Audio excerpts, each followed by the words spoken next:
Friends, ನಾಳಿನ ಬೆಳಗಿನ ಉಪಹಾರಕ್ಕೆ ಪಡ್ಡು ಮಾಡ್ತಾ ಇದ್ದೇನೆ. ಇದಕ್ಕೆ ನಾನು ನಿನ್ನೆನೇ ಗ್ರೈಂಡ್ ಮಾಡಿ ಇಟ್ಟಿದ್ದೇನೆ, ಫರ್ಮೆಂಟೇಷನಿಗೆ ಬಂದಿದೆ.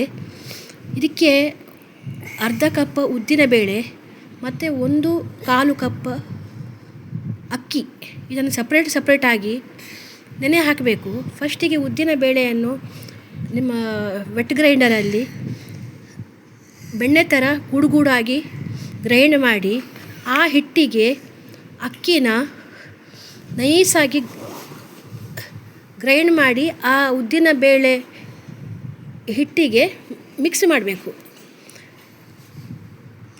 ಮತ್ತು 9 ಗಂಟೆ ಫರ್ಮೆಂಟೇಷನಿಗೆ ಇಡಬೇಕು. ಇದಕ್ಕೆ ರುಚಿಗೆ ತಕ್ಕಷ್ಟು ಉಪ್ಪು, ಕೊಬ್ಬರಿ ಚೂರು, ಶುಂಠಿ ಚೂರು, ಕಾಯಿ ಮೆಣಸು ಕೊಚ್ಚಲು, ಕೊತ್ತಂಬರಿ ಸೊಪ್ಪು, ಕರಿಬೇವು ಕೊಚ್ಚಲು ಎಲ್ಲ ಹಾಕಿ ಮಿಕ್ಸ್ ಮಾಡಿ ಆ ಪಡ್ಡು ಕಾವಲಿ ಒಲೆ ಮೇಲೆ ಇಡಬೇಕು. ಪಡ್ಡು ಕಾವಲಿ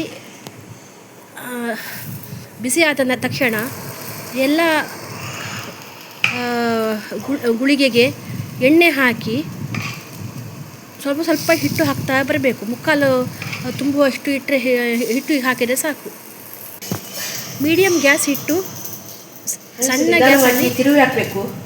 ನಾವು ಇದನ್ನು ಕಾಯಿಸಬೇಕು ಎರಡೂ ಸೈಡ್. ಒಂದು 3-4 ನಿಮಿಷದ ನಂತರ ಇದನ್ನು ತಿರುವಿ ಹಾಕಬೇಕು.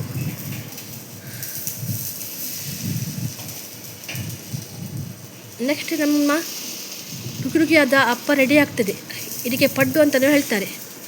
ಇದಕ್ಕೆ ನಾವು ಕಾಯಿ ಚಟ್ನಿ ಒಟ್ಟಿಗೆ ಇದನ್ನು ಸವಿಬೋದು.